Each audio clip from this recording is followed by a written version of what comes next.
주실 하나님의 말씀은 이사야 7장 14절 말씀입니다. 구약성경 976페이지에 있습니다.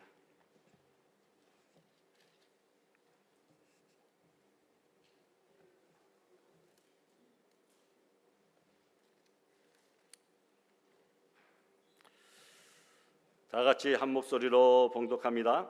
그러므로 주께서 친히 징조를 너희에게 주실 것이라.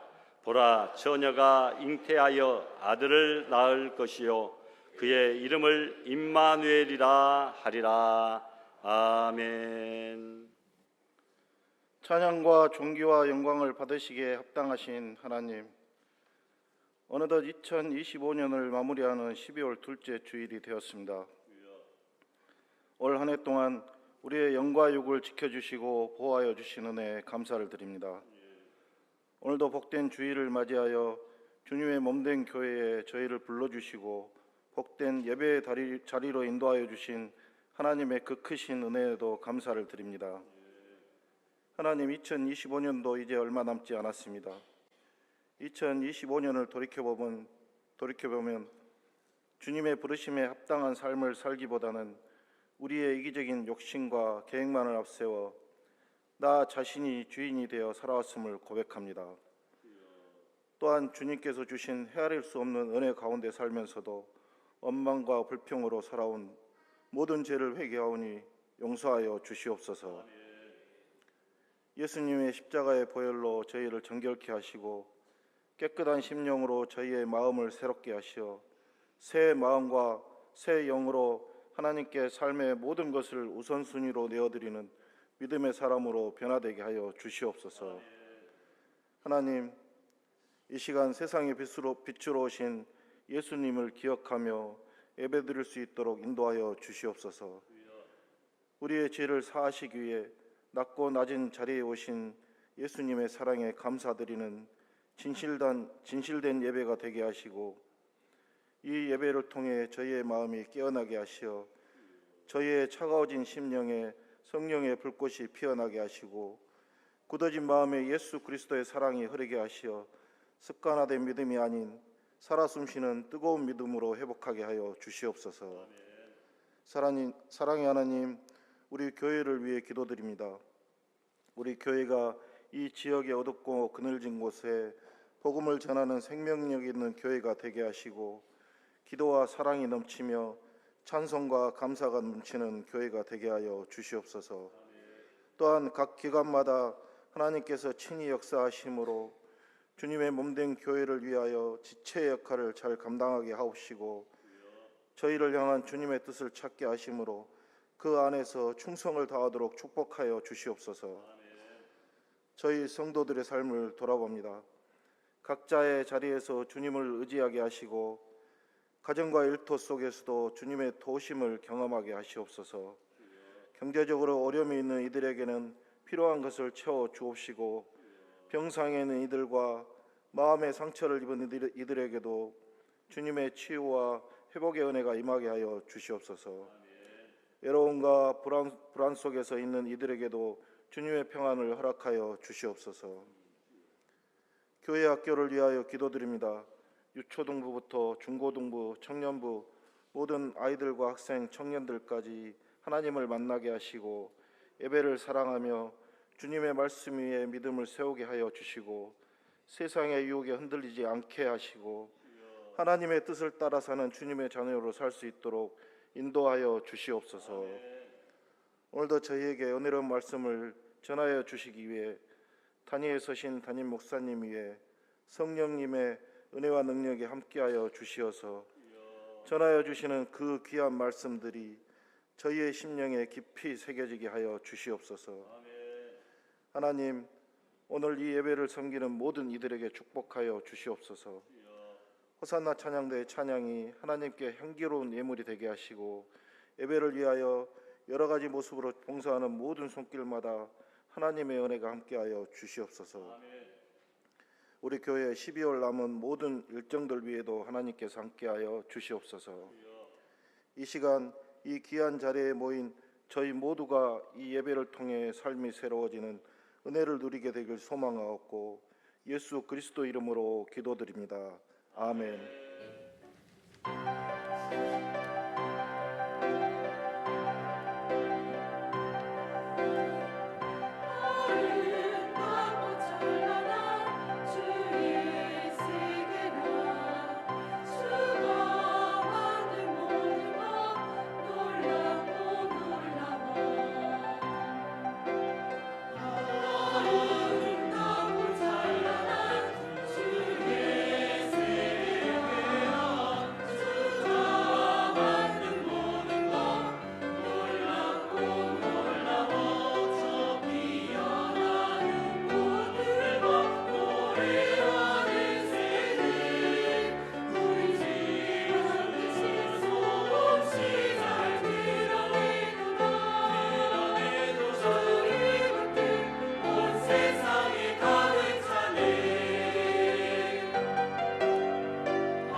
할렐루야, 아멘.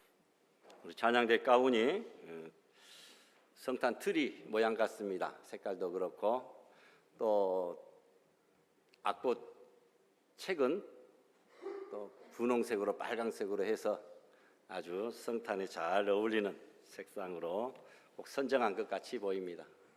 성탄 칸타타 준비하시는데 고생이 많으시고 또 아름답고 신령한 은혜가 우리의 삶 속에 넘쳐날 수 있기를 소망합니다.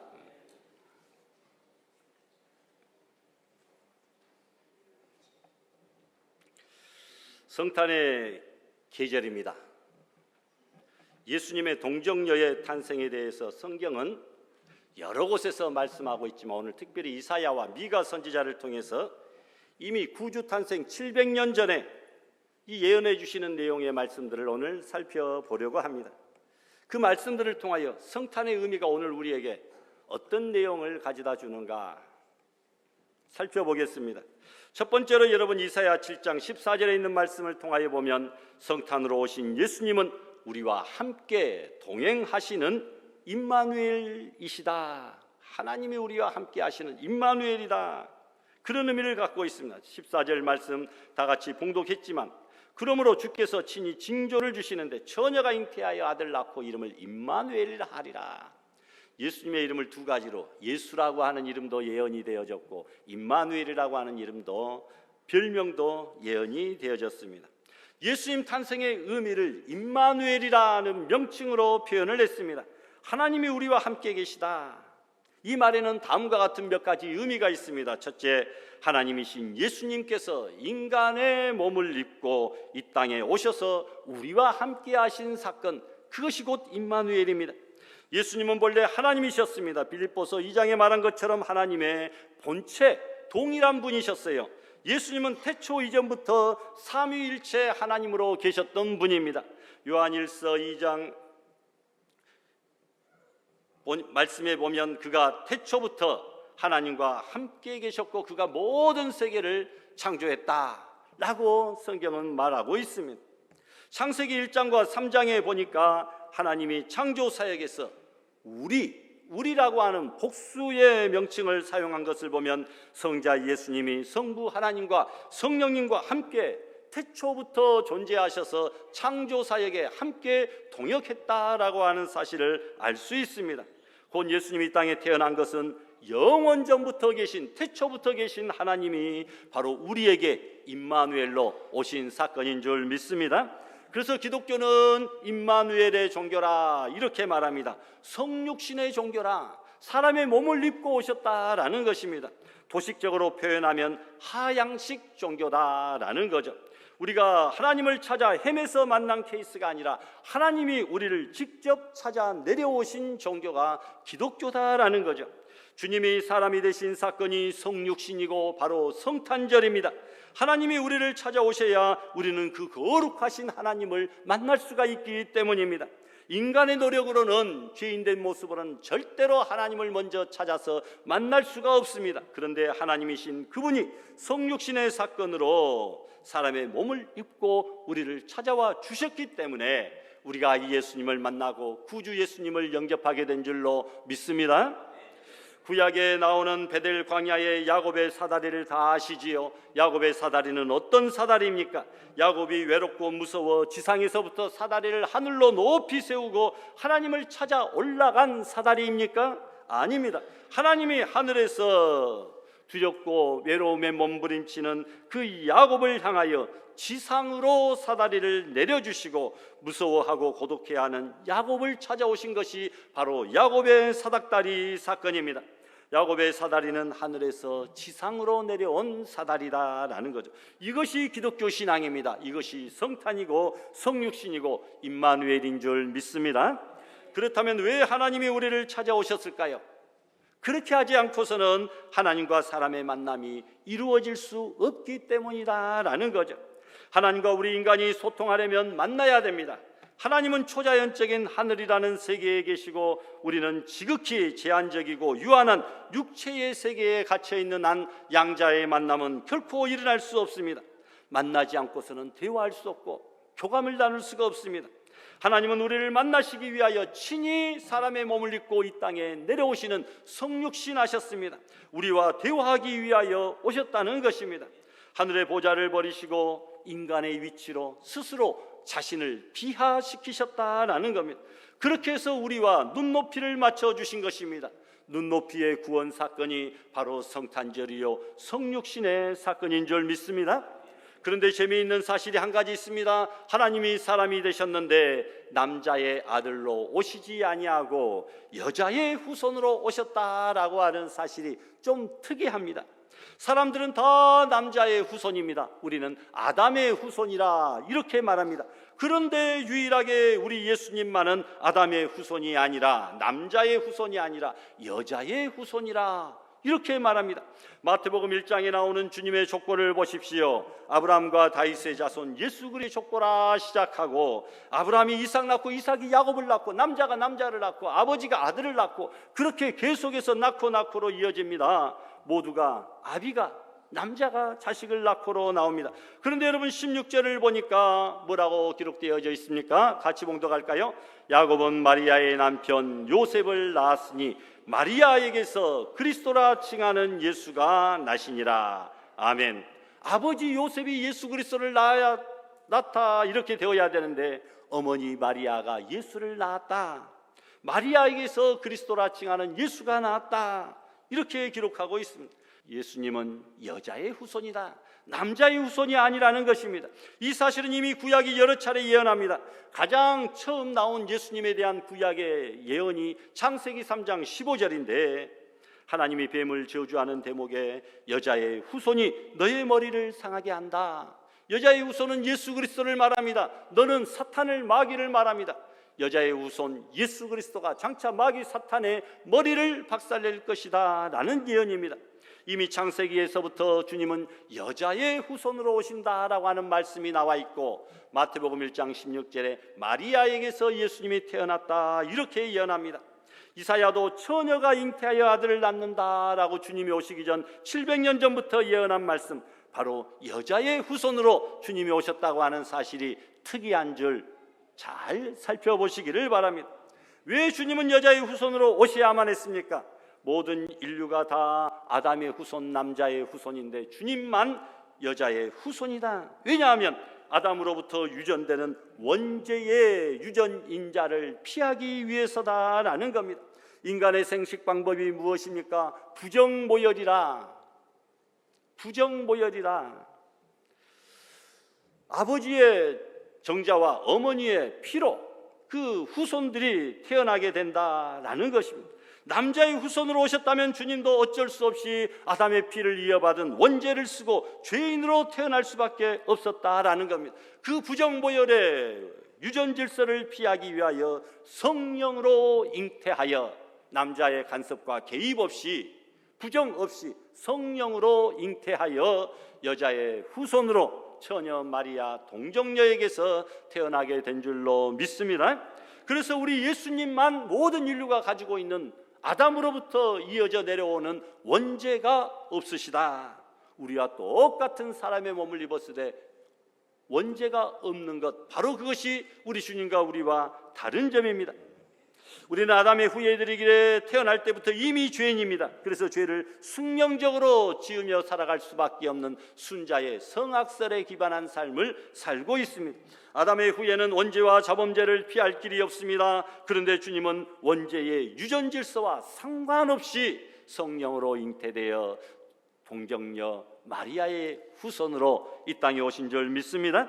왜 주님이 이렇게 오셔야만 될까요? 죄인이 죄인을 구원할 수 없기 때문입니다. 물에 빠진 자가 어떻게 다른 물에 빠진 사람을 구원할 수가 있겠느냐는 말입니다. 소경이 소경을 인도할 수가 없다라는 거죠. 여러분, 구약의 제사법 알죠? 제물은 흠과 티가 없어야 됩니다. 제사장이 하는 일 가운데 하나가 백성이 가져온 그 제물을 꼼꼼히 살피는 일입니다. 흠이 없고 티가 없어야, 즉 죄가 없어야 대속의 희생 제물이 될 수가 있습니다. 그런데 주님은 흠과 티와 죄가 없이 이 땅에 오셨습니다. 원죄와 자범죄가 없이 오셨습니다. 그래서 십자가에서의 속죄의 제물과 우리의 구주가 될 수 있는 자격이 되신 줄을 믿습니다. 그 임마누엘이신 하나님은 우리와 영원히 함께 계시다고 마태복음 28장 20절에 볼지어다 내가 세상 끝날까지 너희와 항상 함께 있으리라. 세상 끝날까지 우리와 임마누엘 하시겠다고 약속하신 줄 믿으시기를 바랍니다. 두 번째로 성탄은 구약 예언자들의 예언이 성취됨을 보여주고 있습니다. 조금 몇 장 넘기면 이사야 9장에 있는 말씀을 살펴보면 6절에 이는 한 아기가 우리에게 낳고 라고 말하고 있습니다. 메시아가 이 땅에 오시되 장성한 어른의 모습으로 오신 것이 아니라 아기의 모습으로 오실 예수님의 탄생을 우리에게 예언해주고 있는 말씀이죠. 한 아기가 우리에게 낳고, 여러분 아기니까 인성, 완전한 100% 사람이다. 예수님의 인성을 말씀해주고 있습니다. 예수님은 참된 사람이다. 사람이라야 십자가에서 죽지 하나님은 죽을 수가 없습니다. 예수님은 우리를 대신하여 십자가에 죽으시기 위하여 이 땅에 사람의 몸을 입고 아기로 오신 것이 아닙니까? 또한 계속해서 한 아들을 우리에게 주신 바 되었는데 라고 말씀합니다. 하나님께서는 하나밖에 없는 독생자 위아들을 우리에게 주셨다라는 것입니다. 예수 그리스도의 신성을 보여주는 말씀입니다. 예수님은 한 아기의 모습으로 사람으로 이 땅에 태어났지만 그는 원래는 하나님의 독생자였다, 하나님이셨다, 신이셨다라는 것이죠.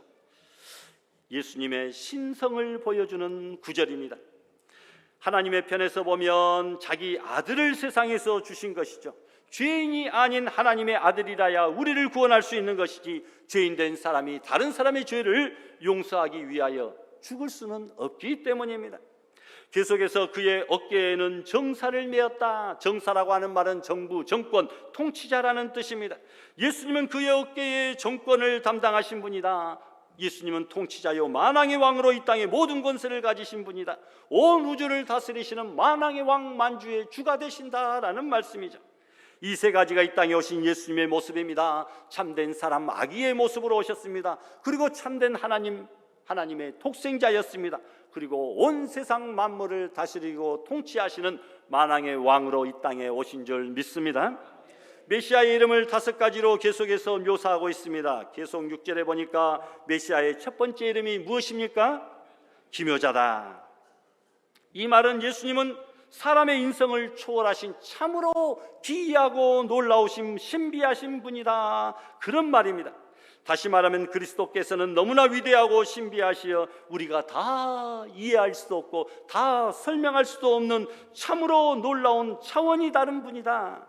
우리 적은 지혜와 지식으로 예수님을 다 이해할 수 없다. 참으로 기이하고 놀랍다. 영어 성경은 이것을 원더풀, 놀랍다라고 표현을 해놓았습니다.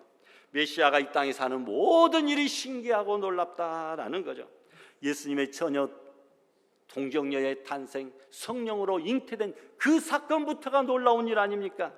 기사와 이적을 베푸시면서 사역하시는 일이 놀랍습니다. 십자가에서 죽으신 일이 놀랍습니다. 사망 권세를 깨뜨리시고 다시 사흘 만에 부활하신 일이 놀랍습니다. 그리고 장차 이 땅에 심판주로 재림하실 그 사건이 참으로 놀랍다. 예수님이 하신 일 중에 그 어느 것 하나 놀랍지 않은 일이 없다고 하는 사실이죠. 두 번째 이름은 무엇입니까? 모사입니다. 모사는 영어에서 카운셀러, 상담자로 번역했습니다. 보혜사라는 뜻도 됩니다. 우리가 어떤 문제라도 예수님 앞에 가지고 나가기만 하면 예수님은 하늘의 지혜로서 우리의 모든 문제를 깨끗하게 완벽하게 해결해 주실 분, 고통이 변하여 즐거움이 되게 하시고 혹시 우리가 흑암 가운데 행하였다 할지라도 밝은 큰 빛을 보여주시고 우리가 당하던 멸시를 바꾸어서 우리를 영화롭게 해주시는 그런 모사, 카운셀러가 되시는 줄 믿습니다. 그 다음에 또 무엇이라고 표현합니까? 전능하신 하나님이라. 여기 전능하다라는 말을 깊이 생각해야 됩니다. 영어로는 almighty, 모든 능력이 그에게 있다. 여러분, 그런데 전능이라고 하는 단어는 사람에게는 결코 사용할 수가 없습니다. 오직 하나님께만 사용할 수 있는 단어입니다. 이 세상 그 어떤 누구에게도, 천하장사에게도 그 사람에게 절대로 쓸 수 없는 단어가 전능이라고 하는 단어죠. 예수님의 능력은 무한하십니다. 물로 포도주를 만드십니다. 오병이어로 5,000명을 먹이십니다. 그분만이 세상의 바람과 풍랑과 파도를 잠잠케 하실 수 있습니다. 중풍병자도 고치시고 눈먼 자, 귀먼 자도 고치시고 죽은 자도 살리시는 놀라운 능력이 그분에게만 있다. 우리의 어떤 문제라도 해결할 수 있는 분이 바로 예수님이신 줄을 믿습니다. 세상 사람들은 능력이 있다 이렇게 표현을 해야 됩니다. 능력이 있다. 다른 사람보다 좀 뛰어나지만 안 되는 것도 있고 못하는 것도 많다라는. 그런데 우리 예수님은 능력이 있다가 아닙니다. 전능하시다. 모든 능력이 있다. 올마이티, 모든 능력이 있다라는 겁니다.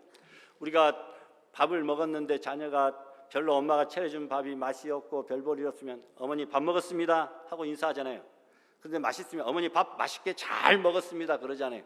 이게 그냥 밥 먹었습니다 하고 잘 먹었습니다 하고 차이가 있듯이 사람에게는 능력이 있지만 하나님께서는 올마이티, 전능하신 분이신 줄을 믿으시기를 바랍니다. 성탄이 바로 이런 능력이 임하는 사건입니다. 기적을 행하는 능력도 임하고 꿈도 꾸고 환상도 보고 예언하는 능력도 임합니다. 죄와 사망의 권세를 이기고 흑암에서 광명으로, 지옥에서 천국으로, 사망에서 생명으로 바뀌게 되는 그런 능력자들이 이 성탄의 계절에 예수님을 모신 우리 성도들에게 나타나게 되는 줄 믿습니다. 여러분, 힘이 없고 의지할 데가 없습니까? 하나님의 선물인 예수님이 우리와 함께 하시면 그 하나님의 예수님의 능력이 우리에게 나타난다라는 겁니다. 내가 아니라 내 안에 계신 예수님의 능력으로 아버지의 뜻 가운데서 우리는 불가능한 일이 없게 되는 줄 믿습니다. 또한 네 번째로 어떻게 표현하고 있습니까? 영존하시는 아버지다. 영원히 살아계시는 존재하시는 아버지라는 것입니다. 아버지는 자녀들의 보호자입니다. 사랑으로 양육하시는 분입니다. 그분은 아버지의 사랑으로 언제나 우리를 감싸주십니다. 우리는 연약합니다. 그래서 때로는 실족합니다. 믿노라 하면서 아버지의 마음을 아프게 할 때가 많습니다. 그러나 그분은 우리를 버리는 법이, 떠나시는 법이 없습니다. 아무리 우리가 그분을 멀리 떠났다 할지라도 탕자가 두 손 들고 아버지 집으로 돌아올 때처럼 우리가 뉘우치는 심정으로 주님께 돌아오기만 하면 무한하신 넓은 사랑으로 두 팔 벌려 넓은 가슴으로 우리를 영접하고 맞이해 주시는 영존하시는 좋은 아버지이신 줄 믿습니다. 마지막으로 무엇이라고 표현합니까? 평강의 왕이라. 평강이 무엇입니까? 샬롬입니다. 마음의 평안과 육신의 강건입니다. 예수님이 탄생하실 때 하늘의 천군 천사들의 찬양이 바로 그것입니다. 지극히 높은 곳에서는 하나님께 영광이요 땅에서는 기뻐하심을 입은 모든 사람들 중에 평안이라. 이 평화가 평강입니다. 샬롬입니다. 그래서 요한복음 14장에 보니까 평안을 너희에게 끼치노니 나의 평안을 너희에게 준다. 여러분, 왜 불안합니까? 평강의 주님을 제대로 우리가 마음속에 모시지 못했기 때문에, 성탄의 그 놀라운 기쁨과 능력을 체험하지 못했기 때문에 우리가 불안합니다. 지자들이 배 타고 갈릴리 바다 건너가다가 풍랑 만나 죽게 되었을 때 예수님께서 일어나셔서 잔잔하라 하실 때 바람과 파도가 잔잔해졌듯이 예수님만 제대로 모시면 마음의 불안과 모든 것들이 잔잔해지고 가정의 풍지풍파도 평안해질 줄 믿습니다. 마지막으로 예수님이 누구를 위하여 오셨는가 살펴보려고 합니다. 누가복음 2장 11절 말씀 보니까 우리 다 같이 봉독할까요? 너희를 위하여 구주가 나셨으니 곧 그리스도 주시니라. 누구를 위하여라고요? 너희를 위하여, 곧 우리를 위하여 주님이 오셨다라는 겁니다. 예수님은 옛날 구약부터 택해 주신 선민 이스라엘 백성들만을 위하여 이 땅에 오신 것이 아닙니다. 오늘날 기독교가 국교인 미국을 위해서 오신 것이 아닙니다. 너희를 위하여, 다시 말하면 우리 모든 인류와 백성, 종족들을 위하여 이 땅에 오셨다. 나를 위하여 오신 것이 믿어지면 예수님은 나의 구주가 되십니다. 구주가 나셨으니라고 말씀합니다. 예수님은 구주, 구세주다, 구원자다 라는 말입니다. 예수님은 우리를 구원하는 구주로 이 땅에 오셨는데, 그렇다면 진정한 구원은 무엇인가? 가난한 자에게 구원은 무엇일까요? 부요입니다. 예수님은 가난한 자를 구원하러 오셨습니다. 고린도후서 8장에 보니까 부요하신 자로서 너희를 위하여 가난하게 되심은 그의 가난함을 인하여 너희로 부요케 하려 하심이라. 예수님이 가난해지심으로 우리가 부자 됐단 말입니다. 무슨 말입니까? 예수님이 십자가에 죽으심으로 우리가 구원을 얻고 영적 하나님의 백성, 부요한 자가 되었다라는 말입니다. 예수님은 복을 주시러 오셨습니다. 이 땅의 강대국들을 보면 다 예수님을 잘 믿는 나라들입니다. 덴마크는 바다의 무역선을 노략질하는 해적의 나라, 바이킹 나라였는데 그런 나라가 복음을 받아 예수님을 믿으면서 지금 축복의 나라가 됩니다. 영국은 우리가 잘 아는 대로 온 세계를 영국이 지배하여 한때는 해가 지지 않는 나라라고 불리웠습니다. 지구 반대편에도 영국의 나라가 있었다라는 겁니다. 지금도 캐나다, 일본, 뉴질랜드, 호주, 남아공, 미국 이런 나라들은 모두 영국을 뿌리로 삼고 있다라는 거죠. 미국, 프랑스, 독일, 이탈리아 모든 강대국, 선진국들이 다 기독교 국가입니다. 예수님은 가난에서 부요로 우리를 구원시키러 오신 분인 줄로 믿습니다. 또한 여러분, 병든 자에게 구원은 건강입니다. 예수님은 못 고치실 질병이 없다라는 겁니다. 12년을 불치병으로 고생하는 여인이 예수님 앞에 나와서 고쳐달라고 할 때에 예수님이 따라 내 믿음이 너를 구원하였으니 평안히 가라. 병에서 놓여 강건할지어다. 아픈 사람에게 구원은 물질이 아니라 건강입니다. 예수님 믿는 사람들이 오래 장수하는 비결이 있습니다. 예수님은 건강의 근원이기 때문입니다. 출애굽기 15장에 보니까 나는 너희를 치료하는 여호와라. 말라기 4장에 보니까 너희에게 의로운 해가 떠올라서 치료하는 광선을 비춰주시겠다 라고 말씀합니다. 또한 여러분, 환난을 당한 자에게 구원은 평안입니다. 예수님은 가난으로부터의 구세주, 병으로부터의 구세주, 환난으로부터의 구세주가 되신다. 우리를 위하여 이런 구세주가 나셨으니 라고 성경은 말씀하고 있습니다. 여러분, 죄로부터의 구원은 자유함입니다. 죄로부터 구원 얻어야 된다라는 거죠. 이 땅에서 우리가 일장춘몽 손바닥 넓이 같은 짧은 인생을 살면서 물질적으로 축복을 좀 못 받아도 상관없습니다. 건강적으로 복을 못 받아도 상관없습니다. 건강관리 잘하여 백살장수하여 지옥 가는 것보다도 건강관리 좀 잘못했더라도 예수님 믿고 죄 문제 해결하고 이 땅에서 좀 빨리 떠난다 할지라도 천국에서 영생하는 영원토록 사는 놀라운 복을 받는 것이 얼마나 더 수지 맞는 장사입니까? 하나님이 제일 싫어하시는 것이 죄입니다. 죄를 문제 해결하기 위하여 이 땅에 오셨다라는 겁니다. 그래서 성탄에 예수님에 대하여 아들을 낳으리니 이름을 예수라 하라. 이는 그가 자기 백성을 저희 죄에서 구원할 자이심이라. 이렇게 말씀해 주고 있습니다. 이 일을 이루시기 위하여 우리 예수님은 십자가를 지셨습니다. 로마서 5장 8절에 보니까 우리가 아직 죄인 되었을 때에 예수님이 우리를 위하여 죽으심으로 하나님께서 우리에 대한 사랑을 확증하셨다라고 말씀합니다. 우리가 아직 죄인 되었을 때부터 우리 예수님은 우리를 사랑하셨고 그 아들을 보내셨고 십자가에 달리게 하셨다라는 겁니다. 세상 사람들은 사랑을 하되 때문에 사랑을 합니다. 내가 나를 사랑하기 때문에 내가 너도 사랑한다. 너는 내 사랑을 받을 자격과 조건을 갖추고 있기 때문에 내가 너를 사랑한다. 그런 것이죠. 세상 사람들은 또한 만약에 사랑을 합니다. 내가 지금은 비록 안 그렇지만 만약 내가 앞으로 잘한다면 나는 너를 사랑할 것이다. 이렇게 이야기합니다. 때문에의 사랑, 만약의 사랑을 합니다. 그러나 하나님의 사랑은 그렇지 않습니다. 우리가 회개하고 하나님 앞으로 나왔기 때문에 우리를 사랑한 것이 아닙니다. 때문에 사랑하신 것이 아니죠. 앞으로 만약 잘하겠다고 약속했기 때문에 사랑하신 만약의 사랑을 하신 것이 아닙니다. 우리가 죄인으로 하나님과 원수되었을 바로 그때에 잘해보겠다고 다짐은커녕 여전히 하나님이 없다고 큰소리치며 살던 그런 우리들이었는데 그럼에도 불구하고 우리를 사랑하셔서 하나님의 아들을 이 땅에 보내주신 줄을 믿습니다. 하나님께서는 그럼에도 불구하고 우리가 죄인이었음에도 불구하고 우리를 사랑해 주셨다라는 것. 아들을 주신 하나님은 우리들에게 이제 좋은 것으로 은사 베풀어 주시기를 원하십니다. 로마서 8장에 보니까 자기 아들을 아끼지 아니하시고 모든 사람을 위하여 아들을 내어주시니가 그 아들과 함께 모든 좋은 것들을 우리에게 은사로 내어주지 않겠느냐. 가장 귀한 보물인 독생자 외아들도 우리에게 십자가에 죽기까지 내어주신 그 하나님이 어찌 다른 좋은 것들을 우리에게 허락해 주지 않겠느냐라는 것입니다. 하나님은 아들과 함께 세상에 있는 모든 좋은 것들을 우리에게 주시기를 원하고 계시는 줄을 믿습니다.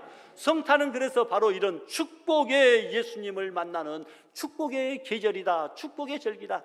이 성탄절에 하나님 앞에 은혜 받지 못하고 복 받지 못하면 다른 그 어떤 절기에도 우리가 복을 받을 수가 없습니다. 여러분, 그래서 성탄의 계절에 정신 똑바로 차리고 살아야 됩니다. 더 열심히 두 눈 크게 뜨고 마음을 활짝 열고 귀를 쫑긋 세우고 하나님의 말씀을 듣고 이 성탄의 계절에 은혜 받지 못하고 복 받지 못하면 다른 그 어떤 절기에도 복을 받을 수가 없다. 그래서 우리 교회는 다른 때는 몰라도 이 절기 때는 우리 어린아이들부터 시작해서 정교인이 연합으로 드리며 그 절기의 참된 의미를 되새겨보려고 우리는 항상 모이고 있습니다. 여러분, 성탄의 계절 너희를 위하여 구주가 나셨으니 곧 예수라. 이 말씀을 마음판에 깊이 새길 수 있기를 바랍니다. 예수님은 우리를 위하여 오셨는데 가난으로부터 구원하시려고, 병으로부터 구원하시려고, 환난으로부터 구원하시려고, 죄로부터 구원하시려고, 이 일을 이루시려고 십자가를 지셨고 아들을 주신 하나님은 우리에게 더 좋은 것들로 날마다 채워주시기를 원하신다라는 말씀입니다. 그런데 이 모든 것들이 인간의 노력으로 가능한 일입니까? 전혀 그렇지 않습니다. 7절 말씀 끝부분을 보십시오. 만군의 여호와의 열심히 이를 이루시리라. 할렐루야. 여러분, 우리를 향하신 하나님의 그 열심, 우리를 향하신 하나님의 거룩하신 집념이 우리 구원의 모든 것을 반드시 이루어내시게 만다라고 하는 말씀이죠. 여러분, 사람이 독하게 마음을 굳게 먹고 어떤 일을 하나 열심을 내고 집념을 가지고 그 일을 행하면 큰 일을 이루어냅니다. 사람이 행한 일들 중에 일생 동안 한 일에만 집중하면 엄청나게 위대한 많은 일들을 이루어내는 줄 알잖아요. 그 한 사람이 성경의 66권의 모든 성경 주석을, 방대한 주석을 집필하기도 하고요, 엄청난 건물 돌더미들을 쌓아놓기도 하고요, 성벽을 만들기도 하고, 한 사람이 집념을 가지고 독하게 마음을 먹고 열심을 내면 위대한 놀라운 일들을 이루어내기도 합니다. 하물며 전능하신 하나님께서 집념을 가지고 열심을 내시면 놀랍고 위대한 일들이 우리의 삶 속에, 역사 속에 이루어나게 되는 줄 믿습니다. 만군의 여호와의 열심이 이것을 이루어내시겠다라는 것입니다. 선지자 이사야가 이 말씀을 기록한 지 700년 후에 한 아기가 우리에게 나셨습니다.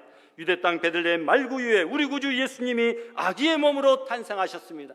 그분은 이 땅에 오셔서 십자가의 능력으로 사탄의 왕국을 무너뜨리셨습니다. 사탄의 얽매여 종노릇하던 멸시당하던 우리들에게 구원의 기쁨과 즐거움을 허락하여 주시고 하나님의 자녀로 천국의 백성으로 영화로운 존재가 되게 하여 주신 줄 믿습니다. 이 성탄의 계절, 하나님의 놀라운 사랑 깊이 깨닫고 그 능력을 깊이 체험하고 그 사랑을 실천하면서 복된 삶을 살게 되는 믿음의 성도들이 다 될 수 있기를 주님의 이름으로 축원합니다. 주신 말씀 생각하며 다 같이 합심해서 결단 기도드립니다. 거룩하신 하나님 아버지, 성탄의 복된 계절 우리에게 허락해 주셨으니 감사를 드립니다. 한 아기가 우리에게 낳다라고 말씀하신 하나님께서 독생자의 아들을 베풀어 주시고 우리를 위하여 구주를 보내주셨으니 감사를 드립니다. 아버지, 성탄으로 오신 예수님은 임마누엘로 우리와 일평생 동행하시는 복된 주님인 줄 믿습니다. 아버지, 주님을 만나 뵙고 영접하고 환영하며 준비하고 기도하고 찬양하며 노래하는 죄를 되게 하여 주시옵소서. 성탄하신 예수님을 찬양합니다. 아기로 오신 예수님을 마음속에 영접합니다. 예수님의 이름으로 기도드리옵나이다.